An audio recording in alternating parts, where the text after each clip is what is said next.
Olá, hoje vamos tratar da questão do esquecimento. Mesmo sabendo que há momentos que preferíamos não nos lembrar de algo incômodo ou embaraçoso, na maior parte do tempo o esquecimento é uma inconveniência.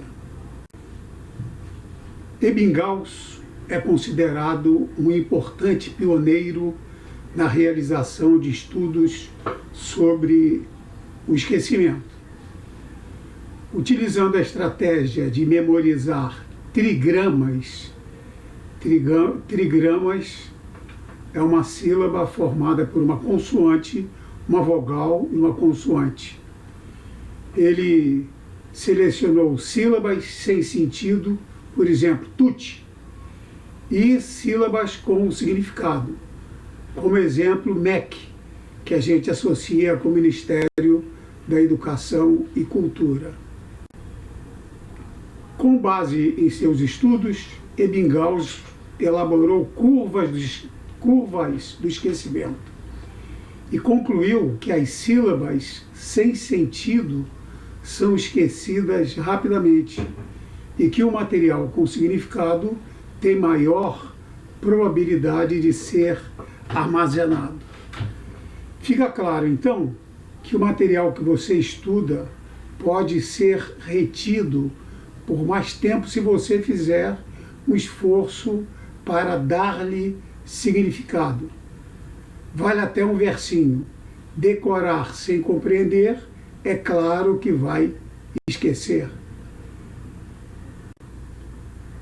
Apesar de suas boas intenções, os estudantes com muita frequência estudam de forma a estimular o esquecimento. Além de estudarem em lugares ruidosos, onde sua atenção é facilmente desviada, frequentemente tentam aprender muita coisa de uma só vez, sem levar em conta a boa distribuição do tempo de estudo.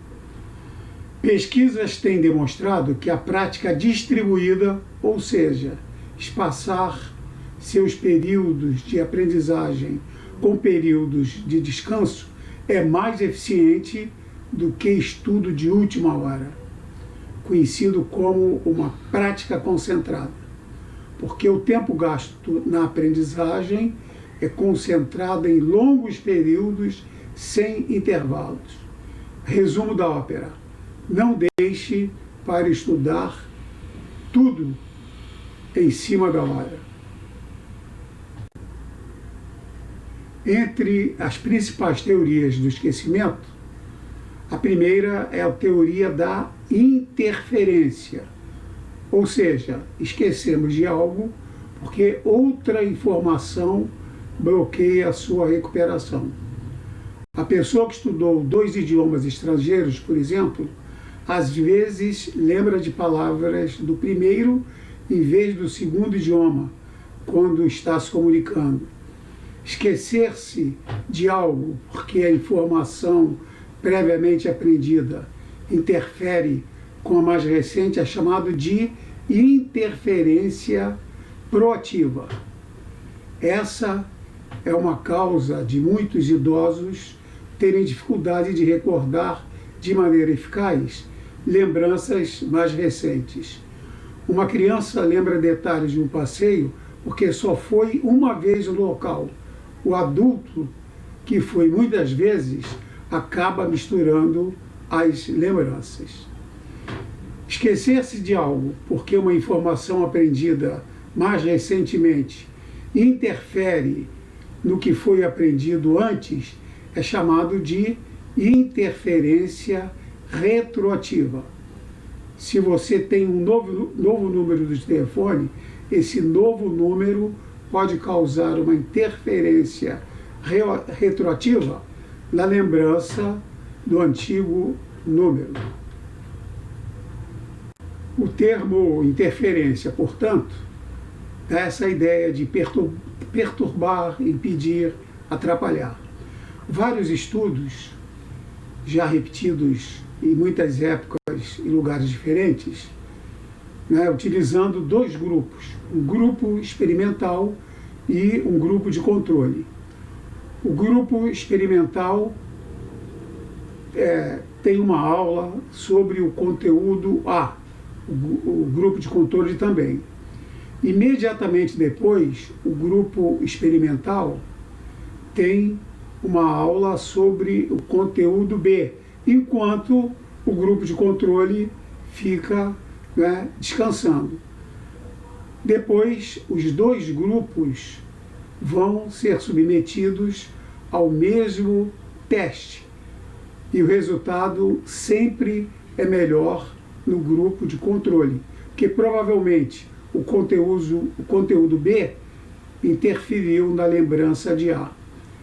Já na interferência proativa, o grupo experimental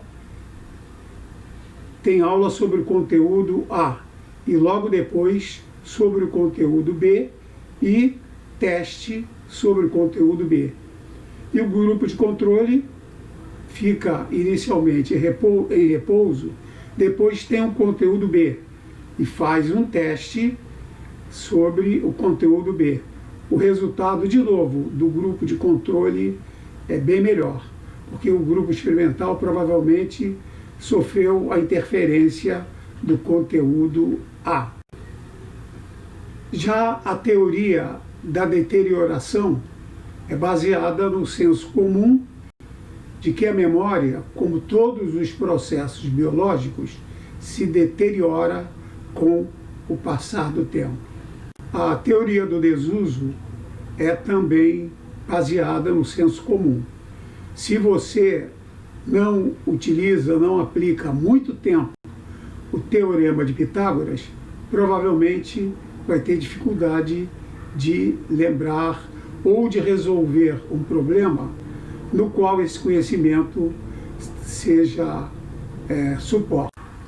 Outra teoria do esquecimento enfoca nossos desejos, algumas vezes inconscientes, de esquecer algo pouco prazeroso.